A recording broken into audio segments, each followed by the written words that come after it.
ఒకసారి వైకుంఠంలో విష్ణుమూర్తి యోగనిద్ర నుండి మేల్కొనగా స్వామివారి దర్శనానికి దేవతలు మునులు అందరూ బారులు తీరి నిల్చున్నారట. ఆ సేవించుకుంటున్న సమయంలో స్వామివారిని ఒకరు ఇలా ప్రశ్నించారట. స్వామి, మీకు అనేక రకములైన కైంకర్యములు నిత్యము జరుగుతూ ఉంటాయి కదా, ఆ కైంకర్యాలన్నింటిలోకెల్లా తమరికి ప్రీతిపాత్రమైన కైంకర్యం ఏమిటి అని. అప్పుడు స్వామివారు తనకి పుష్ప కైంకర్యమే తనకు అత్యంత ఇష్టమైనదని, అలా స్వామి అని అనగానే పక్కనే ఉన్నటువంటి భూదేవి, అయ్యో, నేను ఇప్పటివరకే అలాంటి కైంకర్యం చేయలేదు కదా స్వామికి, ఎప్పుడు చేసుకుంటాను అని మనసులో అనుకున్నారట.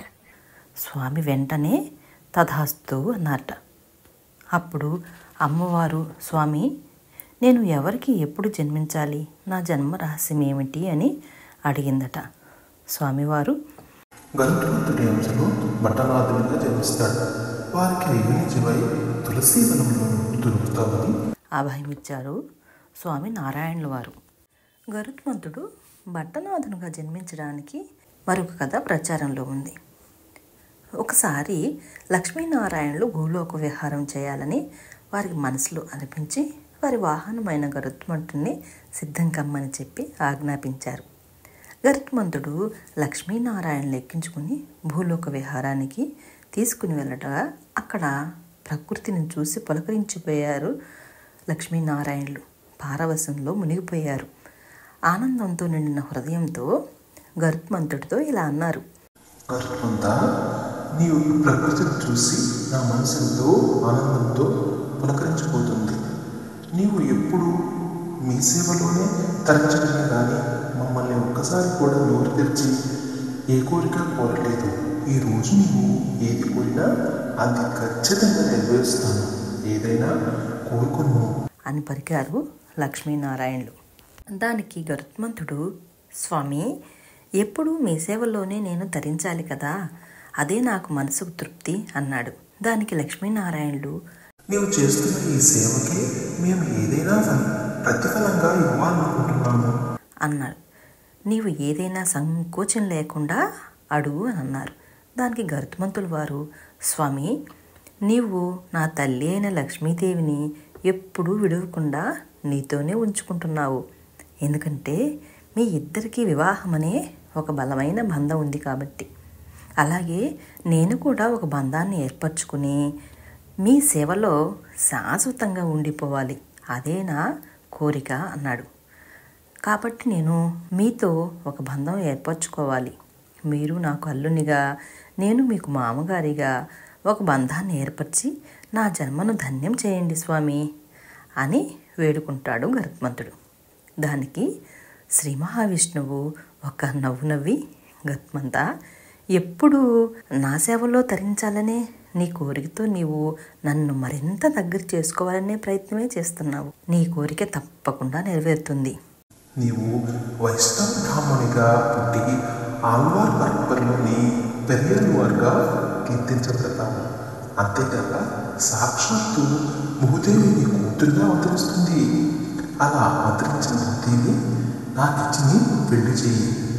నీవు మామగారిగా నాతో బంధం ఏర్పరచుకుని నా సేవ చేసుకుందువుగాక అని శ్రీ మహావిష్ణువుల వారు గరుత్మంతునికి వరం ప్రసాదిస్తారు. దానికి గరుత్మంతుడు సెలవు తీసుకుంటాడు.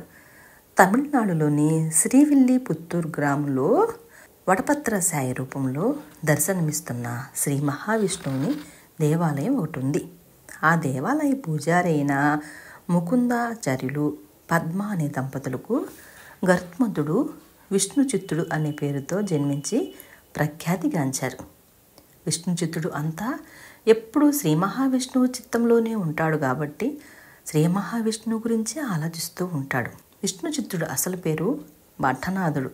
నిరంతరము ఆయన చిత్తం విష్ణుపైనే ఉంటుంది కాబట్టి అందరూ ఆయనకి విష్ణుచిత్తుడు అని పిలిచేవారు. విష్ణుచిత్తుడు ఎప్పుడూ స్వామివారిని ధ్యానిస్తూ స్వామివారికి సేవ చేస్తూ ఉండేవారు. ఇతనికి విశేష జ్ఞానం, పాండిత్యం లేనప్పటికీ అపరిమితమైన భక్తి, సాత్విక గుణం కలిగిన వాడు విష్ణుచిత్తులు వారు. విష్ణు చిత్తుల వారి తల్లిదండ్రులు వేదం నేర్పించినా నేర్చుకోలేకపోయాడు.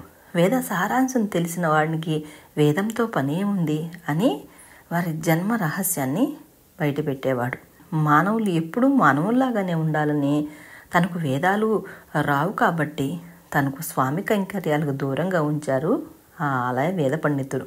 ఇదే విధంగా స్వామిని ఎలాగైనా సేవ చేసుకోవాలని కుతూహలంతో గట్టిగా నిర్ణయం తీసుకున్నాడు. స్వామికి పూలమాలలతో కైంకర్యం చేసుకోవాలని ఆలోచనతో వెంటనే అక్కడ ఓ స్థలంలో పూల తోటను, ఒకచోట తులసి వనాన్ని పెంచాలని వెనువెంటనే పనిని ప్రారంభించారు విష్ణు చిత్తుల వారు. పూసిన ప్రతి పువ్వును తులసి దళాన్ని చేర్చి మాలికలల్లి రకరకాల పూలమాలను కట్టి వారు ఆ పూలమాలను స్వామి వారికి సమర్పించేవారు. ఆ పూలమాలలో తమ స్వామి అందాలను చూస్తూ పొంగిపోతూ ఉండేవారు. అలా నిత్యము తను అభివృద్ధి చేసిన ఉద్యానవనం నుండి పుష్పాలను తెచ్చి మాలికలు అల్లి స్వామికి పుష్పాలను అర్పిస్తూ నిరాడంబరమైన జీవితాన్ని గడిపేవారు విష్ణు చిత్తుల వారు. ఒకసారి ఎప్పట్లాగే తన తోటలోని తులసి వనానికి తులసి దళాల కోసం వెళ్ళారు విష్ణు చిత్తుల వారు. వారికి అందమైనటువంటి చిరునవ్వు చిందిస్తూ కాళ్ళు చేతులు ఆడిస్తూ దేదీప్యమానమైన కాంతితో ఒక బాలిక కనిపిస్తుంది. ఎలాగైతే జనక మహారాజుకు యాగభూమి నుండి నాగలితో దున్నుతుండగా సీతాదేవి లభించిందో అలాగే విష్ణు చిత్తుల వారికి భూదేవి అవతారమైన గోదాదేవి తులసి వనంలో నరనామ సంవత్సరం కర్కాటక మాసంలో పుష్య ఫాల్గుని నక్షత్రంలో ఆషాఢ శుద్ధ చతుర్దశి రోజున అందంగా ముద్దులులికేటటువంటి పసిపాప విష్ణు చిత్తుల వారికి కనిపిస్తుంది. దేదీప్యమైన కాంతితో అత్యంత అందంగా బోసి నవ్వులతో ఆ పసిపాపను చూస్తుంటే అస్సలు ఎవరికైనా ఎత్తుకోవాలని అనిపిస్తుంది, ముద్దాడాలని అనిపిస్తూ ఉంటుంది ఆ పసిపాపను చూస్తే. అలాంటి అందమైన ఆ బిడ్డను తోటలో చూసిన విష్ణు చిత్తుల వారు ఆశ్చర్యం ఆనందం రెండూ కలగలిపిన విధానంలో చూస్తుండిపోయారు. ఆ పసిపాపను చూస్తూ ఉంటారు. ఎవరికి ఈ పాప ఎంత దేదీప్యమానంగా వెలిగిపోతుంది, ఇంత కాంతిపుంజం ఉందేమిటి, ఈ పసిపాప చుట్టూ ఇంత కాంతిపుంజం వెలుగుతుందేమిటి, ఈ పాపను ఎవరు ఇక్కడ వదిలి వెళ్ళారు, అసలు ఇక ఉద్యానవనంలోనికి ఎవరు వచ్చి ఉంటారని ఆశ్చర్యంగా ఆ పాపను ఎత్తుకుని తన గుండెలకు హత్తుకొనగా ఒక విచిత్రమైన అనుభూతి కలిగింది విష్ణు చిత్తుల వారికి. పితృపాశం ఒక్కసారిగా ఉప్పొంగుకుంటూ బయటికి వచ్చింది విష్ణు చిత్తుల వారికి. ఇంత చిన్న పాపను తోటలో వదిలి వెళ్ళిన వారికి మనసు ఎలా ఒప్పిందో అనుకుని కించిద్దు మనసులో సంకోచించిన అక్కడ చుట్టువైపులా ఎవరూ కనిపించలేదు. వెతికారు. విష్ణు చిత్తుల వారు ఆ పాపను తీసుకుని దేవాలయం వద్దకు వెళ్ళగా ఆ పసిపాపను తులసీదళంలో దొరికిందని, ఆ పాప తల్లిదండ్రులు ఎవరో కూడా తనకు తెలియదని, ఎవరైనా ఈ పాప గురించి తెలిసిన వారై ఉంటే ఊరిలో వారందరినీ అడుగుగా ప్రతి ఒక్కరూ మాకు తెలియదని విష్ణు చిత్తుల వారికి చెప్పారు. ఆ పసిపాప ముఖంలో తేజస్సును చూసిన వారందరూ ఈ పాప ఎవరో కాదని, కారణ జన్మురాలని, జనక మహారాజుకు సీతమ్మ దొరికినట్లుగా ఈమె మీకు దొరికింది అని అందరూ విష్ణు చిత్తుల వారిని పొగిడారు. ఈ పసిపాప ఎవరో, ఈ పసిపాప కారణభూత సంభూతురాలిగా భావించి విష్ణు చిత్తుల వారు ఆమెను ఇంటికి తీసుకుని వెళతారు. వెళ్ళిన తరువాత వెంటనే ఆమెకు కోదై అని నామకరణం చేశారు. ఆమెను చాలా గారాభంగా పెంచుకోవటం ప్రారంభించారు. తులసీవనంలో తనకు దొరికింది కాబట్టి కోదా అని పేరు పెట్టారు. కొద్ది రోజుల తర్వాత కోదై చిన్న చిన్నగా పెరగటం ప్రారంభించింది. తులసీవనంలో దొరికింది కాబట్టి తన కూతురు కూడా తులసి మాతలాగా పవిత్రమైందని ఆ పేరు పెట్టుకున్నారు విష్ణు చిత్తుల వారు. అయోనిజ అంటే తల్లి గర్భాన జన్మించినదని అర్థము. ఉదాహరణకు సీతాదేవి, పద్మావతి దేవి, గోదాదేవి ఆ వంశానికే చెందినవారు. గోదా అంటే గో అంటే భూమి అని, దా అంటే ఇవ్వబడింది అని, గోదాదేవి అంటే భూమి చేత జన్మించబడినది అని అర్థం.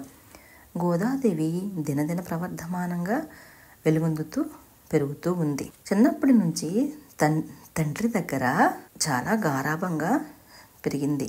తండ్రిలాగానే తను శ్రీమన్నారాయణ సేవలో ఉండేది. తండ్రి నోటి నుంచి వెలువడే పురాణాలు, విష్ణు కథలు, రామాయణ ప్రవచనాలు, ఇతిహాసాలు, కీర్తనలు, తమిళ ప్రబంధాలు నేర్చుకుంటూ ఉండేది. తండ్రి దగ్గరే కూర్చుని పాసురాలు వింటూ ఉండేది. తండ్రి భాగవతం చెబుతున్నప్పుడు శ్రీకృష్ణుడు తన ప్రియుడని, తను గోపికనని ఊహించుకుంటూ ఉండేది. గోదాదేవికి యుక్త వయసు వచ్చేటప్పటికి శ్రీకృష్ణుడు తన భర్తని నమ్మటం మొదలుపెట్టింది. శ్రీకృష్ణుని విగ్రహం పూజ గదిలో పెట్టుకుని శ్రీకృష్ణునితో మాట్లాడుతున్నట్లు, నవ్వుతున్నట్లు, ఆడుతున్నట్లు, రాసలీలల్లో తేలి ఆడుతున్నట్లు కూడా ఊహించుకుంటూ ఉండి మురిసిపోతూ ఉండేది తల్లి గోదాదేవి. శ్రీకృష్ణుడి తన ధ్యాసాన్ని కాలం గడిపేది గోదాదేవి. విష్ణు చిత్తుల వారు పుష్పాల కోసం తులసీ దళం చూసి మాలను అల్లుతూ ఉంటే అది చూసిన గోదాదేవి తనకు కూడా తన తండ్రి వద్ద పూలమాలను ఎలా అల్లాలో నేర్చుకోవాలని అనిపించింది. తన తండ్రి వద్దనే కూర్చునేది. తులసీ దళాలతో మాలికలు అల్లి గోదాదేవి శ్రీవిల్లిపుత్తూరులోని మూలమూర్తికి, ఆ వటపత్ర సాయికి ప్రేమ సందేశం పంపిస్తూ ఉండేది. విష్ణు చిత్తుల వారు గోదాదేవి కట్టిన పూలమాలను చూస్తూ, అమ్మా గోదా, నువ్వు నాకంటే చక్కగా పూలమాలను అల్లుతున్నావు తల్లి. ఎంత బాగా అల్లుతున్నావంటే కట్టిన పూమాలను స్వామికి అలంకరిస్తే స్వామివారు ఎంతో అందంగా కనిపిస్తున్నారు. చూడటానికి 2 కళ్ళు చాలవేమో అనిపిస్తుంది తెలుసా అంటారు. అప్పుడు గోదాదేవి తను కూడా స్వామివారి ఆలయానికి వచ్చి స్వామివారి యొక్క దివ్యమంగళ స్వరూపాన్ని దర్శిస్తాను తండ్రి అని అడుగుతుంది. తన తండ్రిని ఇలా అడగగానే విష్ణు చిత్తుల వారు ఆమెను కూడా ఆలయానికి తీసుకుని వెళతారు. స్వామివారి విగ్రహాన్ని చూస్తూ గోదాదేవి, ఆహా ఎంత అందంగా ఉన్నారు కదా నా స్వామి, నా కళ్ళు తరించాయి స్వామివారిని చూసి అని పరవశించిపోయింది. స్వామిని చూస్తూ, భువనైక మోహనాకారుడివి, నీ అందం నన్ను ఆకర్షిస్తుంది. నీ అందం ముందు నా అలంకరణ ఏమాత్రం సరిపోదు అంటూ గోదాదేవిని భక్తితో మునిగిపోయి పారవశంతో మాట్లాడుతుంది. నిత్యం శ్రీకృష్ణుడి విగ్రహం దగ్గరకు వెళ్ళి తాను వెన్న దాచి పెడతానని, దాన్ని తినటానికి రమ్మని బ్రతిమలాడుతూ ఉండేది. శ్రీకృష్ణుడు రాకపోయేసరికి ఒకరోజు కోపగించుకున్నది, విసుక్కునేది, రాలేదని ఒక్కొక్కసారి ఏడ్చేది కూడా. ఒకరోజు ఎంత పిలిచినా శ్రీకృష్ణ వారు రావడం లేదని దిగులుగా కూర్చుని అటు ఇటు శ్రీకృష్ణుడు వస్తానని చూస్తుండగా తన తండ్రి అయిన విష్ణు చిత్తుల వారు రానే వచ్చారు. స్వామివారి కోసం కట్టిన పూమాలను తను చూపు పడుతుంది. తను వెంటనే మెరుపులాంటి ఆలోచనలోకి వెళ్ళిపోతుంది. శ్రీకృష్ణుడు అలంకార ప్రియుడు అని తన తండ్రి చెప్పగా విన్నాను కదా, తాను ఇంతవరకు అలంకరణ చేసుకోకుండా సేవించడం వలన స్వామివారు రావటం లేదేమో అని అమాయకంగా ఆలోచిస్తుంది.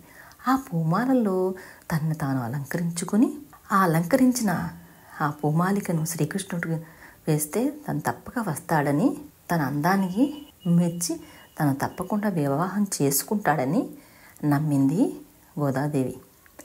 నమ్మిన దాన్ని వెంటనే ఆచరణలో పెట్టడానికి సన్నద్ధమైంది. తన తండ్రి ఆయన విష్ణు చిత్తుల వారు అల్లిన పూలమాలికను రకరకాలుగా సింగారించుకోవటం మొదలుపెట్టింది. ఆ పూలమాలికలను సిగలో ముడుచుకుంది, మెడలో వేసుకుంది, చేతుల్లో కట్టుకుంది. గోదాదేవి ఈ విధంగా పరంధామునికి వివాహం ఆడటానికి ప్రయత్నాలు చేస్తూనే ఉంది. తన సౌందర్యమును నీటి బావిలో చూసుకుంటుంది, అద్దంలో చూసుకుంటుంది, చాలా మురిసిపోతుంది. శ్రీకృష్ణుడి దగ్గరకు చూస్తూ, కృష్ణ, నీకోసం ఈరోజు నీ వంటి రంగులో ఉన్న దుస్తులు వేసుకున్నాను. నీ వంటిపైన అలంకరించేటటువంటి గులాబీ రంగులో ఉండే ఒకదాన్ని వేసుకున్నాను, పూమాలను సింగారించుకున్నాను అని తను ఏ విధంగా అలంకారం చేసుకుందో ప్రతి దాన్ని వర్ణించి స్వామివారిని తన వద్దకు రమ్మని బ్రతిమలాడుతూ ఉండేది. చివరిగా తను ఎంతకు రాలేదని బాధపడుతూ ఉండేది అమాయకమైన గోదాదేవి. ఈ విధంగా గోదాదేవి అలంకరించిన పుష్పమాలికలను తీసివేసి తన తండ్రి తెచ్చిన పూల బుట్టలోనే పడవేసేది. ఇది తెలియని విష్ణు చిత్తుల వారు అవే పూమాలను స్వామి కంకరం కోసం అలంకరించేవారు. ప్రతిరోజు ఇలానే జరుగుతూ ఉండేది. కొన్నాళ్ళు గడిచిన తర్వాత ఒకరోజు విష్ణు చిత్తుల వారు స్వామికి పూలమాలను అలంకరిస్తుండగా ఆ పూమాలికలు ఒక పొడవాటి తల వెంట్రుకను చూస్తాడు. తమ తోటలోని మొక్కల నుంచి. అప్పుడు విష్ణు చిత్తుల వారు ఇలా అనుకుంటారు, తను పెంచిన తోటలో తనే స్వయంగా కోసిన పువ్వులను తనే స్వయంగా మాల అల్లి తీసుకుని వచ్చాను కదా, ఈ వెంట్రుకలు ఎలా వచ్చాయి అని ప్రశ్నించుకుంటాడు తనను తాను. అసలు ఏమై ఉంటుంది, ఇంట్లో తన కూతురు తను తప్ప ఎవరు ఉండరు కదా అని విష్ణు చిత్తుల వారు ఇంటికి వెళ్ళి తన కూతురుతో కూడా పూల బుట్టలో ఉన్న పూలమాలను నీవి ఏమైనా తీసావా అమ్మా అని అడుగుతాడు. గోదాదేవి తత్తరబడుతూ ఇంట్లోకి వెళ్ళిపోతుంది. విష్ణు చిత్తుల వారు అలా మాట్లాడుతూ నిద్రలోనికి వెళ్ళిపోతాడు. పక్కన పెడతాడు. అలాగే మరుసటి రోజు విష్ణు చిత్తుల వారు యథావిధిగా పూమాలను బుట్టల్లో వేసుకుని తను గుడికి వెడతాడు. బుట్టల్లో వేసుకుని అప్పుడు గోదాదేవి ఆ బుట్టను ఇంట్లోకి తీసుకుని వెళ్ళి ఆ పూమాలికలను తలలో సింగారించుకుంటుంది. శ్రీకృష్ణుడి ప్రతిమ దగ్గరకు వెళ్ళి, స్వామి నేను చాలా అందంగా ఉన్నాను కదా, ఒక్కసారి నన్ను చూడవచ్చు కదా అంటుంది. కొప్పున ఒక పువ్వు కూడా పెట్టి ఉంటుంది. మెడలో మాలికని వేసుకుంటుంది. ఎప్పుడులాగా కాకుండా మాలికలు వెనక నుంచి ముందుకు వేసుకున్నాను స్వామి, కొప్పు కూడా మామూలుగా కాకుండా ఒక పక్కకు పెట్టుకున్నాను. చూడండి నేను చాలా అందంగా లేనా, మీకోసమే కదా ఈ అలంకారం అంతా అని మనసులో అనుకుంటూ ఉంటుంది. స్వామితో మాట్లాడుతూ ఉంటుంది. ఈ సింగారం అంతా శ్రీమన్నారాయణ కోసమని పొంగిపోతూ ఉంటుంది. ఆ చేతిలో కమలాన్ని కూడా చూపించి, నా చేతిలో కమలం ఎలా ఉంది అని కూడా అడుగుతుంది ఆ విష్ణుమూర్తి విగ్రహాన్ని. పూల బుట్ట కనిపించకపోవడంతో గోదాదేవి తండ్రి వెతుక్కుంటూ ఇంట్లోనికి వస్తాడు. లోపలికి వచ్చిన తండ్రి, అమ్మా గోదా, ఏమిటి తల్లి నువ్వు చేస్తున్న పని? స్వామి కైంకర్యం కోసం కట్టిన పూమాలికలు నువ్వు ధరిస్తావా? ఎన్నాళ్ళ నుండి చేస్తున్నావమ్మా అని తన కూతురు నిలదీస్తాడు. విష్ణు చిత్తుల వారు ఇలా మాట్లాడటం తనకు చాలా బాధగా అనిపిస్తుంది గోదాదేవికి. మనం మానవులం తల్లి, మనం ధరించిన ఈ పూమాలలను నిర్మల్యాన్ని సంతరించుకుంటాయి, అలా చేయకూడదు కదమ్మా అని నచ్చ చెప్తాడు. నువ్వు ఇలా చేసిన పూమాలికలనా నేను స్వామివారికి రోజు సమర్పిస్తుంది అనేక విధాలుగా బాధపడతాడు. ఆ రోజు పుష్పమాలను అలంకరించకుండానే మిగిలిన పూజను యథావిధిగా చేసి విష్ణు చిత్తుల వారు స్వామి దగ్గర బాధపడుతూ అపరాధం చేశానని స్వామివారికి చెప్పుకొని దుఃఖిస్తూ ఆ రాత్రికి ఇంటికి వచ్చి నిద్రపోతాడు. కానీ నిద్ర పట్టదు. అప్పుడు స్వామివారు కల్లో కల్పించి, పుష్ప కైంకర్యాన్ని ఎందుకు చేయలేదు విష్ణు చిత్త అని అడుగుతాడు. విష్ణు చిత్తుల వారు చేతులు జోడించి ఇలా సమాధానం చెప్పాడు. స్వామి, మీరు సర్వాంతర్యామి, మీకు తెలియనిదేముంది? ఆ మాలికను మీకు సమర్పించకముందే మా అమ్మాయి గోదా ఆ పుష్పం మాలికలను ధరించి విడిచినది. ఆ మాలికలను ఒకసారి ధరించి పక్కన పెట్టారు అంటే దాన్ని మీ పూజకి ఎలా వాడగలుగుతాను అని సమాధానం ఇచ్చారు. అందుచేతనే నేను ఆ మాలను సమర్పించమన్నాను. ఒకసారి ధరించిన పక్కన పెట్టిన వాటిని మళ్ళీ ఎలా చేయాలి స్వామి? అందుకే మాలను సమర్పించలేకపోయాను. కొత్తవి తయారు చేయడానికి సమయం లేకపోయింది. అది అని విన్నవించుకున్నాడు విష్ణు చిత్తుల వారు స్వామివారికి. అప్పుడు స్వామివారు ఇలా అన్నారు, విష్ణు చిత్త, నీవు చింతించవలదు. సందేహించకుండా గోదాదేవి ధరించిన ఆ మాలికనే మేము కోరుకుంటున్నాము. ఆమె కొప్పులో ధరించినటువంటి మాలికలు, అలంకరించినటువంటి పుష్పాలను మాత్రమే మాకు కావాలి. ఆమె అలంకరించినవి, కొత్తవి, చెట్ల నుంచి కోసినవి మాకు మాత్రం వద్దు. గోదా ఇచ్చిన మాలలంటే మాకు ఇష్టం. ఆ మాలల నుండి భక్తి సువాసనలు వెలువడుతూ ఉంటాయి. గోదాదేవి నా ఆంతరంగిక భక్తురాలు. ఆమె వేసుకున్న మాలలను ధరించడం వల్ల తనకు అపచారం రాదు, ఆనందం కలుగుతుంది, మనస్సు హాయిగా ఉంటుంది. తనకు ఇప్పటి నుంచి నిత్యం గోదాదేవి ధరించిన పూలమాలలనే సమర్పించమని, ఆ పుష్ప కైంకర్యమే చెయ్యమని ఆజ్ఞ చేసి అంతర్ధానమయ్యారు స్వామినారాయణుల వారు. ఆ కళ నుండి మేల్కొన్న విష్ణు చిత్తుల వారు ఆశ్చర్యపడి, గోదా చిత్తంలో విష్ణువు, విష్ణు చిత్తంలో గోదా, ఉన్నారని గ్రహించాడు. అర్థం చేసుకున్నారు విష్ణుచిత్తుల వారు. గోదాదేవి సామాన్య కాంత కాదని, తన్ను ఉద్ధరించడానికి వచ్చిన భూదేవి అని తలుస్తూ, నీవు మమ్మల్ని కాపాడటానికి వచ్చావమ్మా అని ఆ రోజు నుండి ఆండాలని పిలవటం మొదలుపెట్టారు. ఆండాలంటే కన్న తల్లి, అలాగే కాపాడడానికి వచ్చింది అని అర్థం. అప్పటి నుంచి ప్రతిరోజు ఆండాలమ్మ ధరించిన పూమాల్ని స్వామికి వేసేవారు విష్ణుచిత్తుల వారు. ఆమెకు కూడా చూడకొడత్త నాచియార్ అని పిలిచేవారు. అంటే అర్థం ఆముక్త మాల్యద అని, ధరించి ఇచ్చిన అని అర్థం. ఇలాంటి సంఘటనలన్నీ గోదా మనసులో కృష్ణ ప్రేమను మరింత పెంచాయి. తనకు పెళ్ళంటూ జరిగితే ఆ పురుషోత్తమంతోనే జరగాలని నిర్ణయించుకుంది గట్టిగా గోదాదేవి. తన తండ్రి వద్దకు వెళ్ళి, తండ్రి గారు, కన్నెపిల్లలు తమ కోరుకున్న మనిషిని వరుడుగా పొందాలంటే, అతనితోనే వివాహం జరగాలంటే ఏ వ్రతాన్ని ఆచరించాలి అని దానికి తండ్రి, తల్లి, దానికి మార్గశిర వ్రతం అని లేక ధనుర్మాస వ్రతం అని ఒకటి ఉంది. దానికి కామకీ వ్రతం అని పేరు. దీనిని ఎవరు ఏ కోరికలతో ఆచరించిననో అది శీఘ్రమే నెరవేరుతుంది అని చెప్పారు విష్ణుచిత్తుల వారు. ఆ వ్రతాన్ని మొదటగా శ్రీకృష్ణుడే స్వయంగా గోపికలతో చేయించాడమ్మా.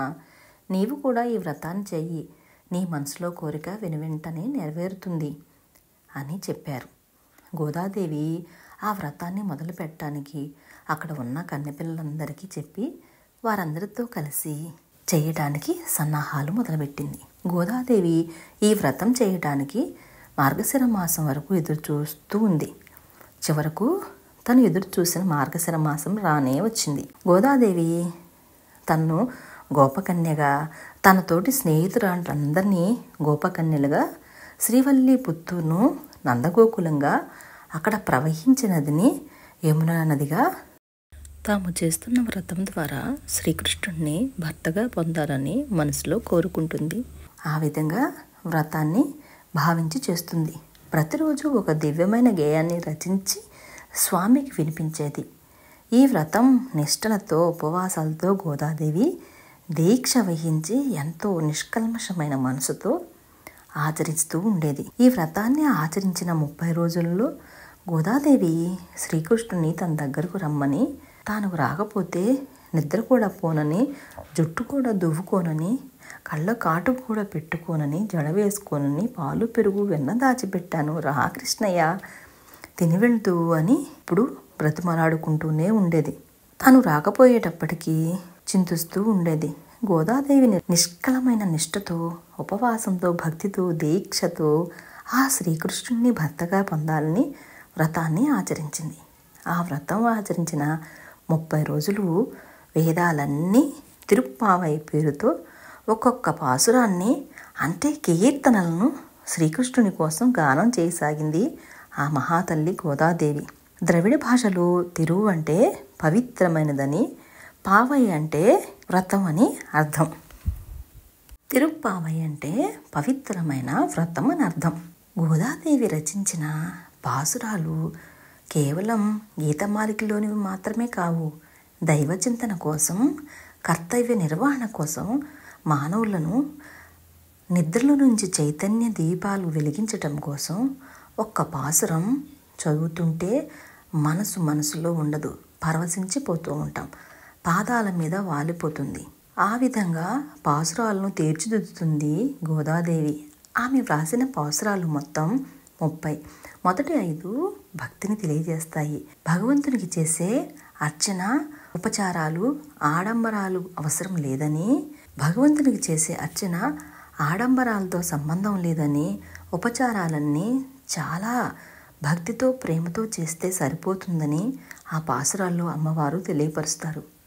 భగవతారాధన వల్ల వానలు కురిసి పంటలు సమృద్ధిగా దండిగా పడతాయని, దేశం సుభిక్షంగా ఉంటుందని ఆ పాసురాల్లో పేర్కొంది ఆ మహాతల్లి.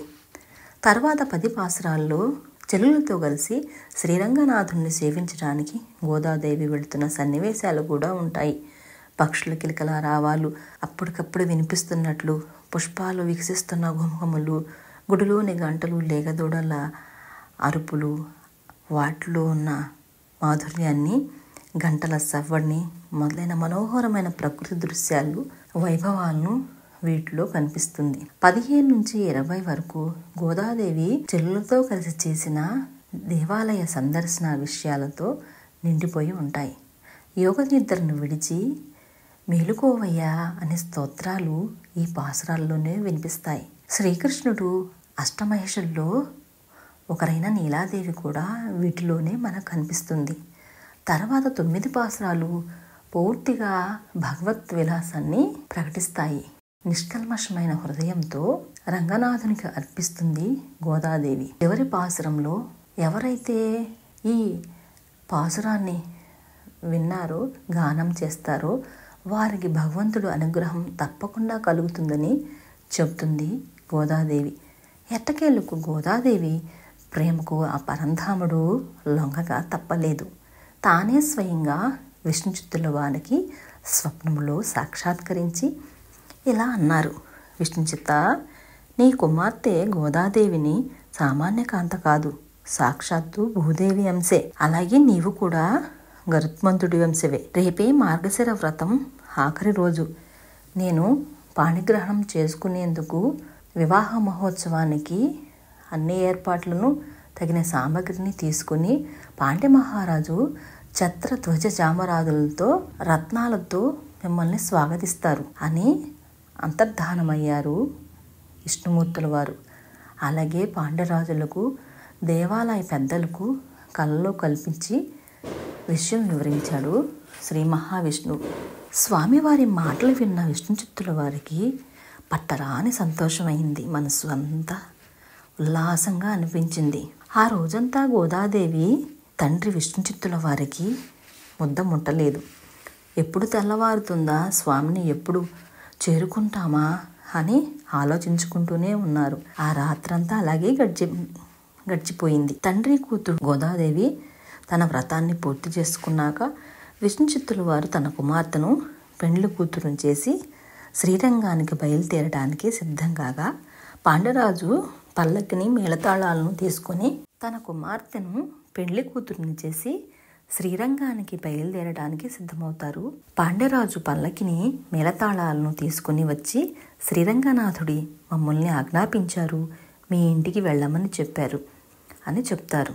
గోదాదేవి మేళతాళాలతో తీసుకురమ్మని చెప్పగా విష్ణుచిత్తుల వారు ఆనందోత్సవాలతో తన జన్మ ధన్యమైందని సకల మంగళ వాయిద్యాలు మోగుతుండగా గోదాదేవిని శ్రీరంగానికి తోడ్కొని వెళ్ళారు.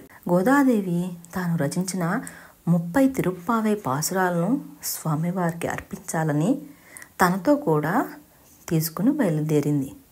పాండ్యరాజు వల్లభదేవునితో అందరూ కలిసి గోదాదేవి, విష్ణుచిత్తుల వారు మేళతాళాలతో శ్రీరంగంలోనికి, శ్రీరంగనాథుని వద్దకు బయలుదేరారు.